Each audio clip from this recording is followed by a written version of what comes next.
And that is a central message of Christmas, freedom from the law. God's purpose was to make us His children, and us, meaning all peoples, not only the Jews, not only the Israelites, not only men, but also women, not only the free, but also the slaves, everybody. Jesus democratized heaven.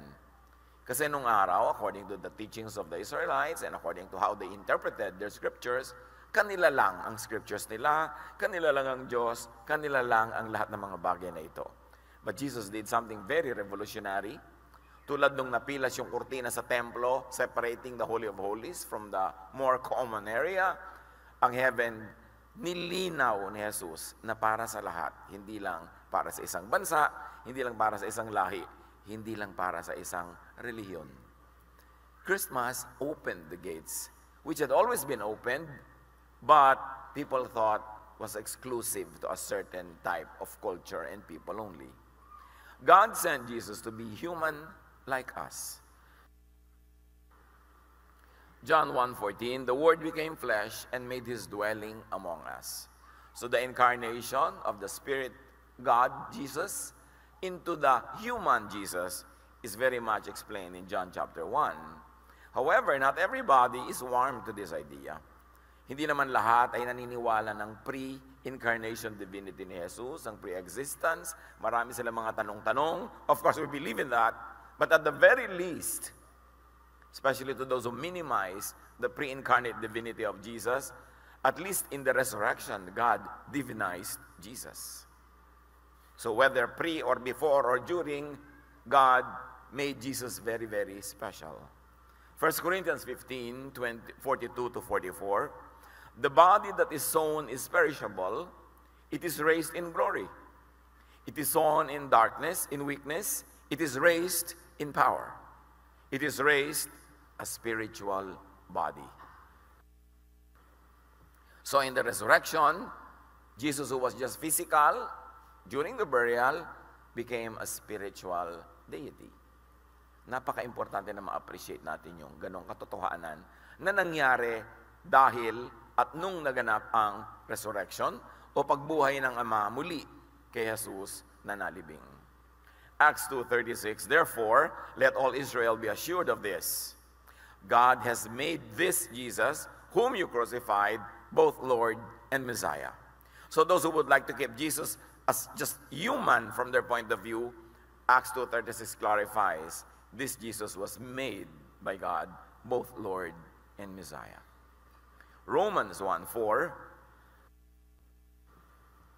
and who, through the Spirit of holiness, was appointed the Son of God in power by His resurrection from the dead, Jesus Christ our Lord. Natural na nanalig tayo na ang Panginoon pre-existed and was already God, the Word. But even to those who would not believe that kind of time frame, the resurrection confirmed, or the resurrection nails the fact that God made Jesus very, very special. That in His name, every knee will bow in heaven, on earth, and under the earth. That He is given a name that is above every name. Hebrews 5:8-10,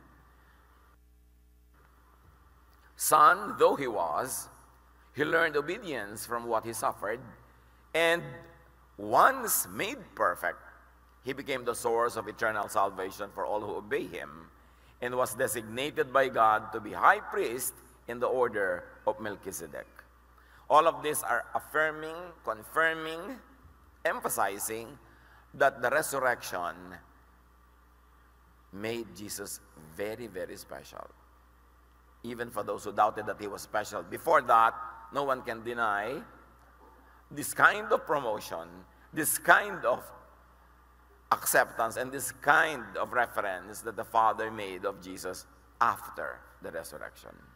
Philippians 2:9-11, therefore God exalted Him to the highest place and gave Him the name that is above every name, that at the name of Jesus every knee should bow, in heaven, on earth, and under the earth, and every tongue acknowledge that Jesus Christ is Lord. Ang dami-daming pagpapaliwanag Bakit ipinapaliwanag yun? Because the kind of glory that the Father gives to Christ also glorifies His message. Hindi lang yung person, yung messenger, kundi yung message. And remember that the message of the birth of Jesus, the message of Jesus is to free people from condemnation by the law. Dapat clear na clear. Na may relasyon ang pagkakapanganak kay Jesus sa law to set us free from the condemnation that comes from it. To set us free from the guilt for not being able to obey all of it. To set the Israelites free from their own law and to set non-Israelites free if ever they would even attempt to get under that law, which of course Christianity in the last 2,000 years did. Na parang hindi pinanganak si Kristo, na parang hindi pinalaya ni Kristo ang mga tao mula sa mga laws ng Israel. Later on, even the Christian church, historically, would put the church under the law from which Jesus had come to set even the Israelites free. Sa pag-appreciate natin ng Pasko, dapat ramdam na ramdam, alam natin na merong freedom from the condemnation that comes from the law. Hindi bagay sa mga tunay na mananampalataya ni Jesus, yung lagi pang may guilt, laging may fear, laging natatakot ng judgment, laging natatakot na hindi sila perfect enough, hindi sila good enough. Kaya sabi ni Jesus, I came that you might have rest. I came to set the captives free. At sabi ni Paul, when the Son sets you free, you are free indeed. Sayang ang pagsa-celebrate ng mga Pasko kung mabubuhay tayo under condemnation, whether by condemnation of others or self-condemnation. If we're going to live in fear and guilt, and if we're going to live in denial of our humanity. Jesus embraced our humanity, paid for all the frailties and shortcomings of humanity to set us free exactly from the condemnation. And yet, naging ugali ng mga maraming tinatawag na Kristiyano to condemn one another and to self-flagellate, to always make one suffer for the imperfections that God already long ago accepted, because the Bible says, and God remembers that we are dust. Sobra-sobra kasi ang expectation sa atin ng religion, mataas pa kaysa sa expectation ng Diyos. Dapat maintindihan, para ang tunay na diwa ng Pasko, maisapamuhay, hindi lang sa araw ng Pasko, kundi araw-araw. God ordained Jesus to intercede with God for humans, to be the way of humans to God. Hindi yung law, hindi yung works, but through the sacrifice and love of Jesus, the door to the Father is opened. John 14:6, Jesus answered, I am the way and the truth and the life. No one comes to the Father except through me. And of course, that no one means nobody doing other things, trying other ways, and passing through other doors will ever succeed. The only way to succeed, to be acceptable to God, is to be washed by the blood of Jesus, to believe in Him, and to make Him the entry point into the presence of our eternal Father. Of course, may contrast yun. The unsaid is, sabi niya, except through me. Ibig niya sabihin, hindi through the law. Hindi through your efforts, hindi through religion, hindi through religious labels. When you believe in Jesus. And that belief should not be franchised by any particular religion. Kasi syempre, the big religious groups all over the world have franchised na the way is Jesus. But yes, they are the way to Jesus. So, na-franchise na naman nila. Yung sumosolo kay Jesus, dapat nating pag-isipan, samantalang binuksan na ni Jesus para sa lahat. Tapos sosolohin na naman siya ng iba. Yes, binuksan ni Jesus, pero kami ang daan patungo kay Jesus. So, nakasara pa rin. We've got to be very, very careful with such kind of thinking. Now, God sent Jesus to be not only to be born, but to be in us. Sabi, He's dwelling among us. John 14:23, sumagot si Jesus, ang umiibig sa akin ay tumutupad ng aking salita. Iibigin siya ng aking Ama, at kami tatahan at mananatili sa Kanya. Ipinadala si Jesus para manahan sa atin. Hindi sa mga templong bato, hindi sa mga building, hindi sa mga organisasyon, sa ating puso. Sa puso ng nananalig sa Kanya. At sinabi niya, those who love me will obey my commandments, my words. Hindi words ng iba. Kaya dapat maingat tayo sa paghihiwalay ng mga turo ni Kristo sa turo ng mga ibang religious leaders, no matter how attached or identified they are with Jesus. The teachings of Jesus have to be clearly isolated so it is never get confused with teachings of other people. Because even in Scripture, even in the New Testament, many people there are teaching other things that Jesus rebuked, that Jesus did not accept. So hindi ko mo kasama sila, ay lahat na nasasabihin nila, you will take everything. Kailangan si Jesus ang reference. For instance, Peter said to the Lord, Lord, I will never permit you to die in Jerusalem. Sabi ni Jesus sa kanya, get behind me, Satan. You are not on the side of God, but of men. Si Peter yung kausap. So hindi ko mo lahat na sinasabi ni Peter, gospel truth na. Paparaanin mo pa rin kay Jesus. Si James and John, noong hindi sila tinanggap sa isang baryo para mangaral doon, sabi nila kay Jesus, magpapaulan na po ba kami ng apoy para matupok yung mga ayaw mga tumanggap sa atin? At sila pinagalitan ni Jesus. At sabi niya, nirebuke niya. Ibig sabihin, hindi ko masabi ni James, hindi ko masabi ni John, you will take already as the 100% gospel truth. You have to go to Jesus and refer all of these sayings to what Jesus says. Yung mga disciples niya, may nakitang mga nagpapalaya mula sa masasamang espiritu, nagtataboy sila ng masasamang espiritu in the name of Jesus. At sabi ng mga disciples, nagtataboy sila ng masasamang espiritu in your name, pero hindi siya kasama sa ating inner circle. Hindi namin sila kasama, kaya pinigil namin sila. You see, kung makikinig kayo sa kanila, yun ang teaching nila. Pag hindi natin kasama, hindi dapat valid, hindi dapat payagan. Pero sabi ni Jesus, whoever is against us is for us. Payagan nyo. So lahat ng katuruan dapat, sino man yan, dalhin kay Jesus for validation. Kasi ang sabi niya, sino mang sumusunod sa aking utos ay iibigin ko, iibigin ng Ama at kami mananahan sa Kanya. Ephesians 3:17, so that Christ may dwell in your hearts through faith. In other words, the dwelling place of Jesus is us. Pag nakikita nyo yung Belen, nakikita nyo yung sabsaban, tayo yung sabsaban na yon. Unworthy, unclean, pero doon inilagak si Jesus. Napakagandang metaphor natin bilang lagakan ng Espiritu ng Diyos. Na tayo ay tinatahanan ni Jesus kahit hindi tayo karapat-dapat. At dahil tinatahanan na tayo niya, nagiging karapat-dapat, tuloy tayo, so tungilan na natin ang pang-aaba sa sarili, pangmamaliit sa sarili, dahil we are the temple of the living God. Galatians 4:6, He, meaning God, has sent the Spirit of His Son into your hearts. Hindi na natin masyadong na-appreciate ang ibig sabihin ng into your hearts, to dwell in your hearts, kasi kinalakihan na natin yan. Pero kung kayo'y lumaki sa Israel, in the traditions of the Jews and in their religious doctrines, ang tinatahanan sa kanilang paningin ng Diyos, sa paningin nila, ang tinatahanan ng Diyos ay yung templong bato nila. Yun ang tahanan ng Diyos, hindi ang puso nila. Hindi nila bit ang Diyos kahit sila magpunta, dahil sa templo. Kaya kahit saan ka nakatira, dapat umuwi ka doon, nagpipilgrimage ka doon, dahil doon ang Diyos. Kaya hindi nila pinapayagang may ipasok doon anumang bagay na sa tingin nila ay marumi. Kaya nung si Emperor Nero attempted na maglagay ng estatwa niya sa loob ng templo, napakadugong giyera ang nangyari. Kasi sa paniniwala nila, pag nainis ang Diyos, aalis siya sa templo. Therefore, wala silang Diyos. Kaya kahit ano dapat gawin nila, walang patid na pag-aalay ng mga hayop, pinaalay mga dugo, para ang Diyos ay huwag umalis. Pero nung sinabi ni Jesus, kayo ang templo ng Diyos, ipapadala ng Ama ang Espiritu, at mananahan kami sa inyong puso, biglang nawalan ng papel yung templo in the economy of God. Kaya ayaw nila kay Jesus. Pero niliberate ni Jesus yung ideya na ang Diyos ay nasa loob lang ng templo. Ang Diyos ay dala-dala natin kahit saan tayo magpunta. Napakalaking revolutionary idea yon. At nakakaluwag ng loob kasi kahit sa nandun ang Diyos.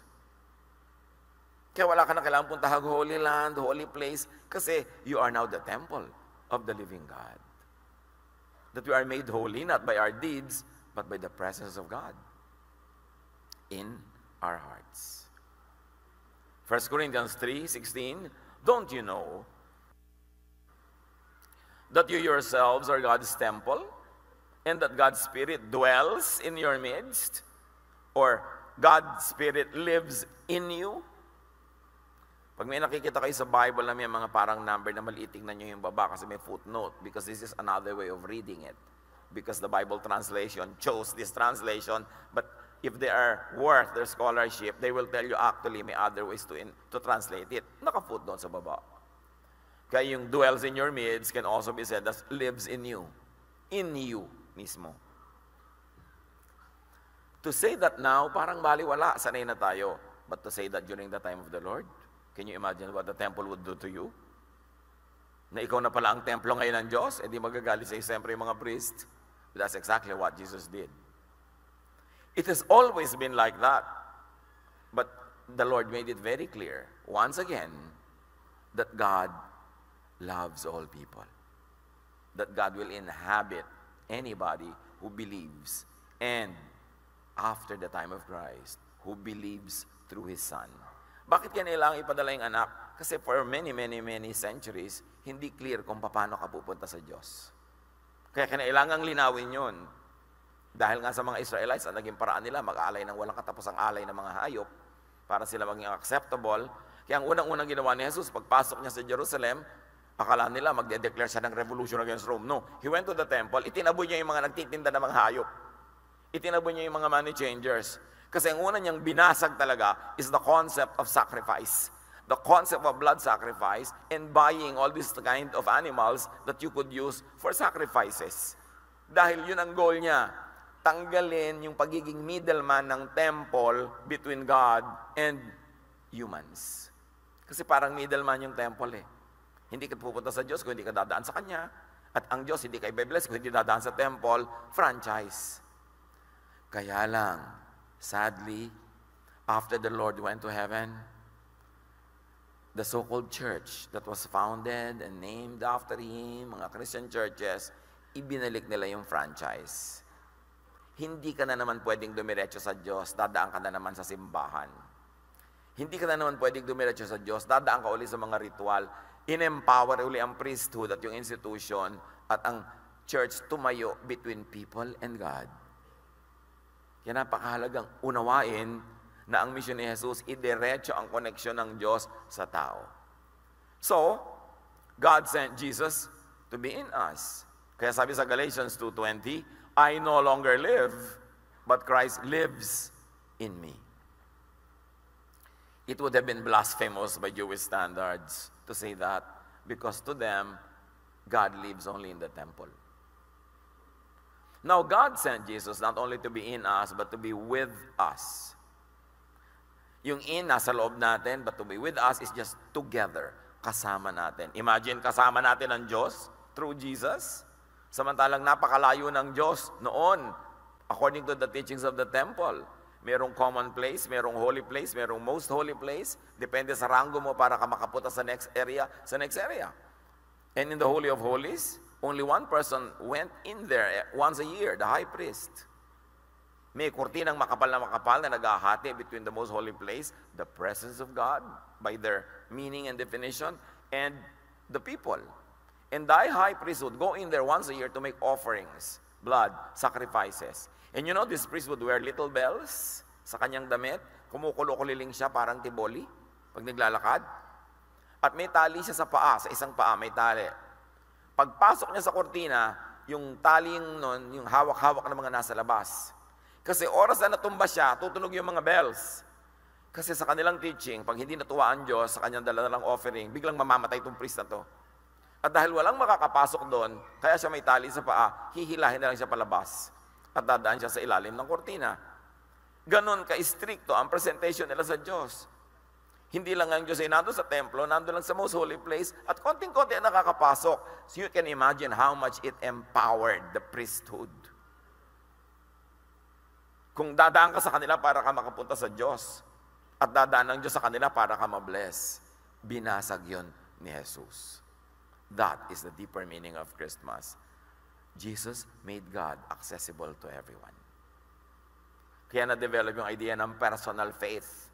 Kasi dati corporate faith yan. Dapat kasali ka ba sa religion namin? Pag hindi ka kasali, hindi ka saved. But a personal relationship with God had become possible because of Jesus, the way. And that is the truth. And that is what gives life. But God also made Jesus be with us. Matthew 1:23, yung kinakanta-kanta natin, the virgin will conceive and give birth to a son, and they will call him Emmanuel, which means God with us. With, kasama. Revelation 3:20, here I am, sabi ni Jesus, I stand at the door and knock. If anyone hears my voice and opens the door, I will come in and eat with that person, and they with me. So kasama, dudulog, hahapag, kasama si Jesus.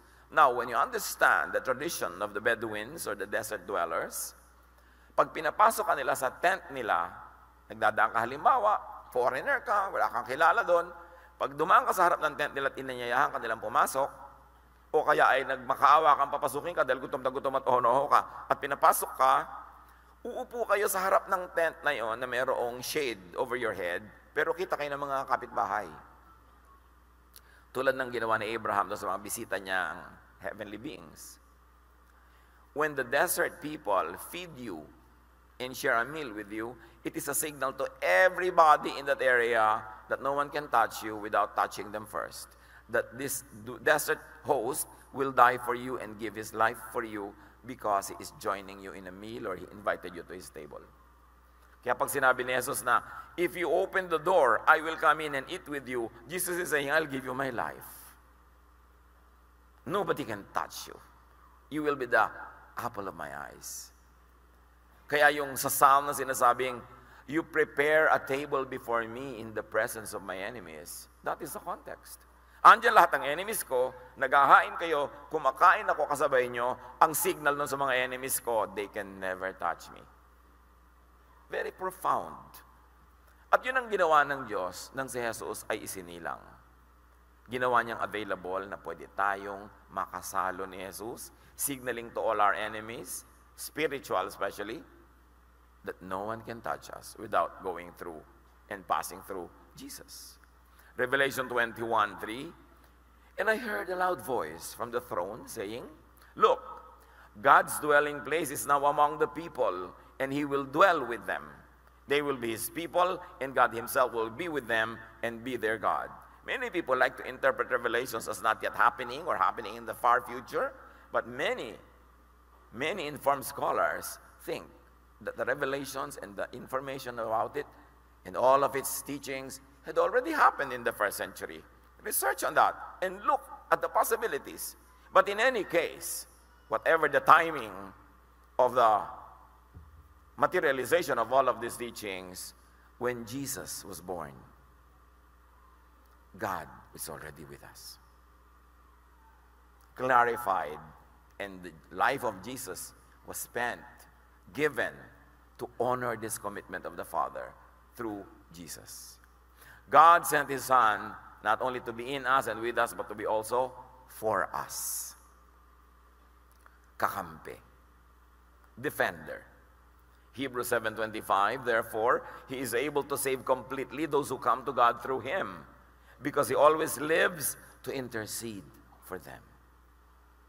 So, kumbaga, nakasakdal ka, pero ang defense attorney mo si Jesus. At lagi niya sinasabi sa Ama, charge to me. Paid na ang kasalanan niya. And God remembers the blood of Jesus, his Son. Romans 8:31, ano pa ang masasabi natin tungkol dito? Kung ang Diyos ay panig sa atin, sino ang makakalaban sa atin? You see, panig, kalaban, para siyang hearing, parang may case. Because the law will always accuse you. And by the law, nobody will stand. Everybody will fall. Because if you fail in one, you fail in all. That's why Jesus abolished the law to the perfect sacrifice of his body by paying for all his requirements and much more, giving us grace. Kaya sabi, sino pa ang makaka-accuse sa atin? Yung law? Sino? Sinong pastor? Sinong priest? Sinong prophet ang makaka-accuse sa'yo kung kalaban ka nila pero ang kakampi mo ay Diyos? Kung ang defender mo ay si Jesus, sino pang uusig sa'yo? Sino makakausig sa'yo? Kahit ano pang kasalanan mo, binayaran niya. At lahat ng kabutihan ng Ama, ibinigay niya sa'yo. Now, if God is with us, who can stand against us? And as we celebrate Christmas, And as you remember Jesus, keep this in mind, that Jesus is also for you, with you, in you. Wala ka na talagang karapatang ma-insecure. Kung uunawain mo lang ang kabutihan, kabaitan, pag-ibig ng Diyos through Jesus. Now, God comes to us in and by the Son when we believe in and accept Him. Siyempre, the Western Church has made it a formula what it means to accept Christ. It's only one of the ways. It's an interpretation of what it means because the Bible never really went through the motions of mechanically detailing what it takes to accept Christ. But various sects and congregations have made certain interpretations, and now those interpretations sound to be what the Bible says. But the Bible is silent on the details. Nangyari na ngayon na, pagka hindi ka namin member, hindi ka pa rin ligtas. Pagka hindi ka member ng congregation namin, audience ka lang sa kasalan ng Lamb, pero hindi ikaw yung bride. Nakarating na sa mga ganun, sinolo na naman nila ang Diyos. Binigyan nila ng mga detalye. Kailangan mag-accept ka, itaas mong yung kamay, at kailangan ma-follow up ka namin, maging member ka namin, mabaptize ka namin para ka maligtas. Dagdag yun ng mga reliyon. Hindi ganun ka-detail ang sinabi sa Scripture. Ang sinabi sa John 1:12, yet to all who did receive Him, to those who believed in His name, He gave the right to become children of God. People of God, enjoy the space in the definition and interpretation of what it means to receive Jesus. Do not be confined by the detailed manuals of the congregations of how it is and what it means to accept Jesus, na ang ending is to be their member. Kailangan mong i-process, what does it mean to accept Jesus? What did it mean to the people in the first century who accepted Jesus and followed Him? What happened to their lives? What did they do and not do? Study it again. Don't be taken by the manuals of the organized religions na ang ending lang talaga sila ang may franchise. Because Jesus sets us free. You've got to learn to enjoy this freedom, not to be told by religions exactly what to do and how to do it. Ang mga tao naman kasi ang hilig-hilig, Pastor, ano pong gagawin ko sa ganito? Ano pong gagawin ko sa ganun? Magpasya ka. Manalangin ka. Makipagniig ka sa Diyos at magpasya ka. Kung sabihin ko sa yung kumain ka ng bote. Kaya ang dami-daming naaabuso Inaasa lang nila sa mga religious leaders nila ang lahat ng pag-iisip, ang lahat ng pagdarasal, at lahat ng pagpapasya. Hihiwalayan ko po ba ang asawa ko o hindi? Ikaw lang ang nakakaalam kung anong mararating pag hiniwalayan mo, kung hindi mo hiniwalayan. Because no matter how much I counsel you and no matter how much you confide in me, there are so many things I don't know. That the work of a true counselor is just to equip you to study the situation and make the best choices based on your best knowledge of Jesus. But nobody should tell you what to do. Hindi nila naintindihan yan. Pag napatapat ka pa sa mga pastor na sobrang conservative, kababae mong tao, pinapako ka na ng iyong asawa, pinupukpok ka ng martilyo, tinatali ka ng kadena, pinapakagat ka sa langgam, ang sasabihin pa niya, submit. Kasi meron siyang very limited range ng pang-unawa at pag-apply. Sino may sabi noon? Si Jesus ba ang may sabi? Submit.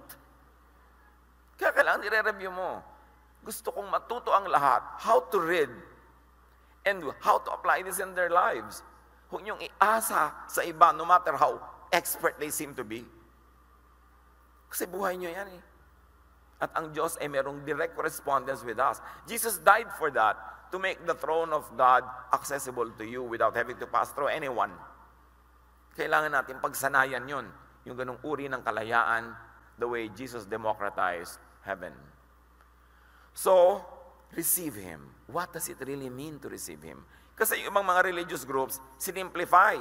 Bow your head, confess your sin, repeat after me, raise your hand, and voila, wow, you are saved already. Ikaw ay nagtataka 1 or 2 days later, bakit wala naman nangyari sa buhay ko? Tanda ko noong April 17, 2015, tinanggap ko sa Luneta pa nga. Ibig sabihin nyo talagang yumuko ka, nagganong-ganong ka, yun na? O meron pang iba? Pero kasi pag ginawa mo yun, may biglang form, pipirmahan mo, biglang pa-follow upin ka, member ka na nila. Ganun pala yung ending, kaya may formula. This kind of franchising, the way to heaven, empowers the religious systems once more, contradicting the work of the Lord that He's brought the temple to the hearts of people exactly to eliminate the middleman. We've got to develop a very personal kind of spirituality that there is direct correspondence between us and God. That's what Jesus gave, and that's what Jesus died for. John 3:16, for God so loved the world that He gave His one and only Son, that whoever believes in Him will not perish, but have eternal life. What does it really mean to believe in Jesus? Once more, marami kasi ikinambal dyan ng mga religions what it means to believe. It also means to believe in them, in their system, to believe in their uniforms and in their rituals. Kasama ba talaga yun o dinagdag lang nila? Is it really in the name of Jesus that you believe in? Or it is so blurred because the name of Jesus is mixed with many other names and there's one salad of faith that is so confusing. Kaya dapat laging alamin ang tunay na mga turo ni Kristo, ihiwalay yan sa marami mga ibang turo para alam mo kung kailangan mong pumili. Kasi may mga religious leaders, even in the New Testament, mas mahigpit kay Jesus. Habang sinasabi ni Jesus, accept everybody, release them from Satan, meron naman nagsasabing, give them to Satan, kasi hindi yan nadidisiplina. So, pagka ganon, dapat di ka nalilito kung sino susundin. Sino bang namatay for you? Sino bang anak ng Diyos? Whose name is it that is above every name? Pag may nagsasabi kay Jesus na, I will never allow you to die in Jerusalem, you must know, ay, Peter yan. Hindi yan ang sabi ni Jesus. Kailangan equip tayo sa ganon. Kasi pag sinunod mo ang lahat, ng akala natin ay mga marurunong at maka-Diyos, kuminsan napakalaking kalituhan ang nagaganap sa ating buhay. I-test mo yan. Ang result ba ay restful, loving, kind, nakakapagpabait? Pagka ganun, mga kay Kristo yun. Pero maraming religious teachings na ang nagiging bunga sa'yo, natatakot ka, sumusungit ka, nawawalan ka ng tiwala, nagkakaroon ka ng mga pangamba, nagiging judgmental ka sa iba, malupit. Alam mo na hindi si Jesus ang sinusunod mo dyan. Kasi hindi ka dadali ni Jesus sa ganyan. Kaya kailangang manuri. God comes to us and in us by the Son when we call on His name. Now, kailangan ba talaga sabihin mo yung name na Jesus, Jesus, Jesus? O, pag may ginagawa ka na ang diwa ay ayon sa diwa ni Jesus, you're actually calling in His name without verbalizing it. Kaya yung mga iba, sobrang makasunod dito, in the name of Jesus. In the name of Jesus, in the name of Jesus. Mga mantika, huwag kang tatalisik sa akin, magigisa ako, in the name of Jesus. Yung naging laruan yung name of Jesus, may papalayasin, in the name of Jesus, papasa ka. Naging parang ganun ba yun? Pag hindi tuloy siya pumasa, nagdududa siya kung ano ibig sabihin ng name of Jesus. Because we oversimplify what the name means, and it's mentioned. So when you do something that is in compliance with the spirit of the teaching of Jesus, whether or not you verbalize the name, you are doing it in His name. Kailangan itaas natin yung level ng spirituality natin beyond cartoons, beyond what comic books can illustrate. Kasi profound, malalim, mataas ang mga diwa na yan. Romans 10:13, everyone who calls on the name of the Lord will be saved. Again, kailangan ba yan physical? Or I can call on the name of the Lord without even saying the word? Can I do it spiritually? Of course. Malalim. Ang mga salita ng Diyos parang kakanin na sapin-sapin. Maraming layers of meaning. Maraming level of understanding. But what is important is God came in and by the Son. The Son came in and came us, the Spirit, at Pentecost when the Holy Spirit was given. Kaya litong-lito ang mga tao, sino po bang kasama natin ngayon, ang Holy Spirit o si Jesus? Kailangan ba talaga nating hiwain at scrutinizein, paghiwalayin yung Holy Spirit at yung si Jesus? Kasi sabi ni Jesus, I'm going to be with you. Pero sabi din niya, I'm going to send the Holy Spirit to be with you. So ang tanong ng mga iba, sino nang kasama natin? Si Holy Spirit o Jesus? Huwag mo nang problemahin pa sabi kasama ka. At si Jesus yun dapat o ang Holy Spirit, huwag na iba ha. But the point is, don't be too technical. Sabi din sa Bible, I speak in human terms because of your natural limitation. In other words, when the Bible uses human language, human words, human terminologies, huwag niyong itali at i-confine yung meaning na diwa at mataas doon sa salitang mababa dahil salita lang yun ng tao. So the word that is being used could only be an entry point into a higher idea. Do not trap and limit the idea to the word which is earthbound and only a human language. Ha? Ano yun? Aywan, naintindihan nyo ba? Huwag niyong ikulong yung matataas na idea represented by words because the words are limited. So, huwag niyong pagtalunan yung word. Lampasan niyo yon para makarating kayo sa high idea. Tulad nun, sino ba kasama mo? Holy Spirit o Jesus? Words yun eh. Pero ang mahalaga, pinangako niya na makakasama natin siya. Nagpangako siya na ipakasama niya yung Holy Spirit. At nangako siyang babalik siya agad at darating siya agad. Ang tanong, nung dumating ba ang Holy Spirit sa Pentecost, yun na rin yung pagdating ni Jesus. Dahil sabi niya, ipapadala ko yun eh. So dumating na ba talaga siya? These are the issues that we must always deal with. Do not always follow the overly simplified theologies coming from the West. Na linear lahat, ito mangyayari sa ganun, sa ganyan, sa ganyan. Idea lang nila yon, interpretation lang nila yon. That is not solid scripture. It is their interpretation of scripture. Very, very important to understand God in ways beyond human words and human logic. And that is where our spirit can speak with the Spirit of God beyond human words. Kaya maganda yun yung prayer din na hindi verbalized. Yung nananahimik ka lang, nananalangin ka na pala without words. Lalo kung group prayer, may nagli-lead pa, tas iba yung pronunciation, nalilito ka pa. Di ba yung maganda nananahimik ka, pray in the Spirit without having to go through words. Pwede ka bang manalangin ng isang split second? Kung kayang sabihin ng Espiritu mo yun sa Diyos in 1 split second, and it would take 3 minutes to say it with words, why don't you pray in spirit? Some people, pag nagbawa lang silang ganon, sasabihin ng anak, ang iksi ng prayer mo, mami, nag-pray na ako in the spirit, anak. Yung kasi kaya mo naman yun eh. Nalalampasan ng spirit yung speed ng human words.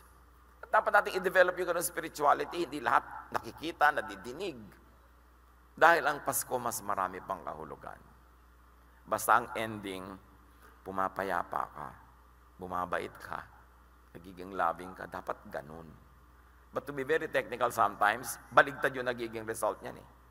Now, John 14:16-17, sabi ni Jesus, and I will ask the Father, and He will give you another advocate to help you and to be with you forever, the Spirit of truth. And yet sabi ni Jesus, I will be with you till the end of time. So, huwag na nating problemahin kung sino at alin. Ang mahalaga, ipinangako ni Jesus na may kasama tayo. You know Him, sabi ni Jesus, for He lives with you and will be in you. However, Hebrews 13:5, never will I leave you, never will I forsake you. Instead of belaboring the details and the mechanics, ang dibdibin natin mga kapatid, laging kasama natin ang Diyos. Dumadaan ka man sa mga pagsubok, dumadaan ka sa hirap, dumadaan ka sa mga nakakatakot na mga bagay, dumadaan ka man sa mga bagay na nakakapagtanggal ng iyong peace, huwag mong kakalimutan, kasama mo ang Diyos. Mula nang ibinigay si Jesus, walang saglit, walang minuto, walang oras na nawala siya. Hindi katulad nung sa temple sa Jerusalem na kuminsan, daang taon na wala doon ang Diyos at paningin nila dahil meron silang nagawang hindi nagustuhan ng Diyos. Kaya malinaw kay Jesus, I will make you the temple and I will be with you forever. Hindi katulad ng paniniwala ng mga Hudyo sa temple na nilalayas-layasan sila ng Diyos pag hindi natutuwa sa kanila, bigay bawi. Kaya sabi ni Jesus, I do not give as the world gives. So don't let your hearts be troubled. Do not be afraid. I will never leave you. I will never forsake you. Ano man ang kalagayan mo ngayong kapatid, dibdibin mo yung katotohanan na yun. Na araw-araw talaga, Pasko. Kumisan lang, nalilingat tayo, nalilimutan natin yon. Kaya tuloy nagiging araw-araw tayong Biyernes Santo. Pero maging yung dalawang yun, magkakambal. Kaya may Pasko para magka-Biyernes Santo, at may Biyernes Santo para magkaroon ng Pasko ng pagkabuhay. Ang ganda-ganda ng Pasko ng pagkabuhay, tapos tatawagin mong Easter Sunday, nawala yung beauty, di ba? Pasko ng pagkabuhay. Kasi sa ating mga matatanda, dalawa ang Pasko. Yung Pasko ng pagkapanganak, and then namatay, tapos Pasko ng pagkabuhay. Buo yung cycle. Hindi isang Diyos na patay kasi nagkaroon ng Pasko ng pagkabuhay. Matthew 28:20. At sabi ni Jesus, surely I am with you always to the very end of the age. Hindi pa alis-alis tulad nung araw sa temple, sa paningin ng mga Israelites. Now, there's a very interesting play with words here. Yung sabi ni Jesus, I will be with you always to the end of the age. Yung sa Greek, yung end of the age, is written this way. Huwag nyo na ipabasa sa akin at baka malito lang tayo lahat. But it reads, telos tis ilikias. If you're going to read it in the usual way we read it, Latin words, it means end of time. End of a period, end of an era, not end of the planet. Gusto kong isiksik sa isip niyo yan. Pag sinabi ni Jesus, I will be with you always till the end of time, till the end of the period, till the end of an era, hindi niya sinabing end of the world. Because in the ancient way of counting time, they counted time in cycles. So a cycle can end, but it doesn't mean time ends. How can you end time? Kaya nung araw, a few years ago, natakot na maraming tao dahil sa Mayan calendar, last days na, mag-e-end na yung mundo according to the Mayan calendar. Pero hindi nag-end. So sabi na, hindi pala totoo yung Mayan calendar. Pero ang daming natakot. But the point is, to the Mayans, it's not time that would end, but a cycle. For instance, a cycle of happiness, a cycle of famine, a cycle of this or that. Kaya pag sinabi ni Jesus, I will be with you till the end of time, it could mean till the end of what? A period or an era. And according to history, ang naging fulfillment ng end na yon, end of the temple era. End of the period of worship using animals for sacrifices. End of the temple in Jerusalem. That's what really ended shortly after Jesus died. Because in AD 70, the Jewish revolt happened, and Rome came with an iron fist and destroyed everything and sent everyone out of that land. Kaya nagkaroon ng diaspora. And these people will never make a nation again until 1947. So halos 2,000 taon yun. What ended when Jesus died was a temple sacrifice. Na sinabi naman ni Jesus, not one stone will remain on top of another. All of these things will be destroyed.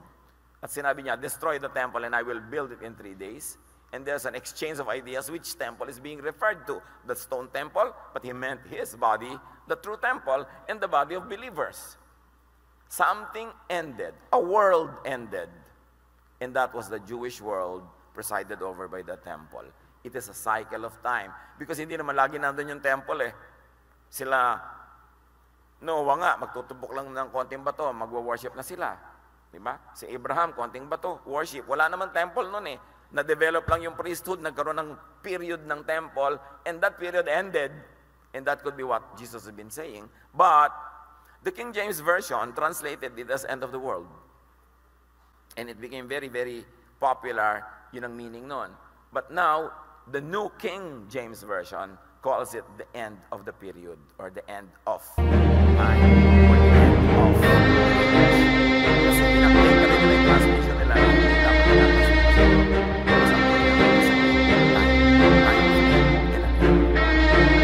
and now, one of the Bibles, popular ones that is translated as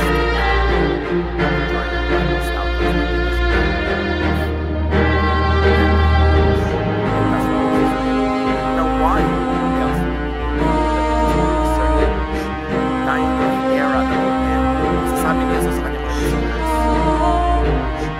there are some of yours that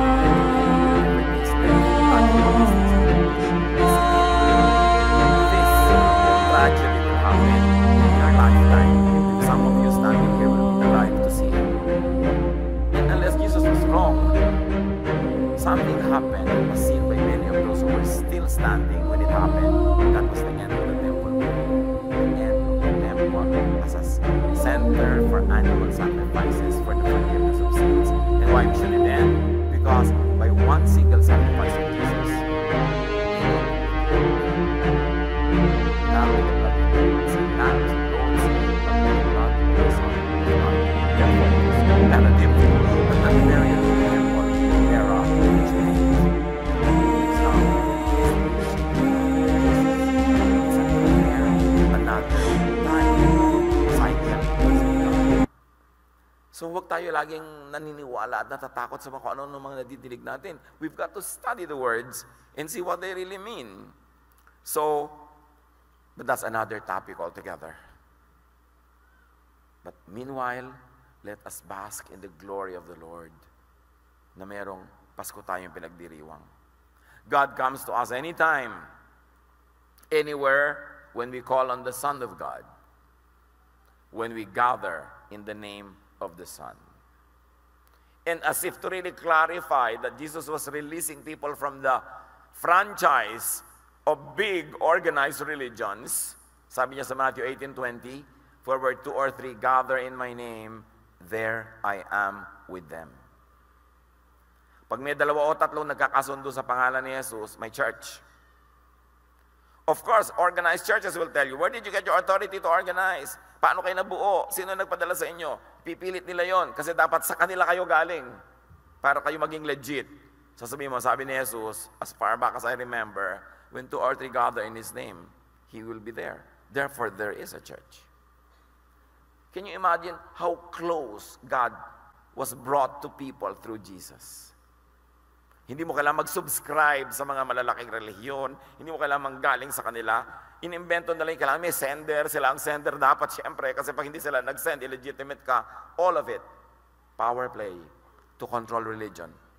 And once again, to stand between God and people. Luke 17:20-21.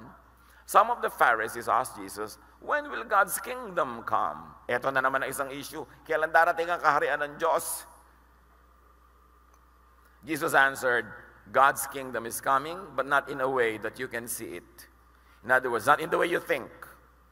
People will say, look, God's kingdom is here. Look, there it is. No, God's kingdom is here with you. And again, footnote, another way to read it is, God's kingdom is inside you. Huwag niyong hanapin na bumaba ang kaharian ng Diyos mula sa mga ulap.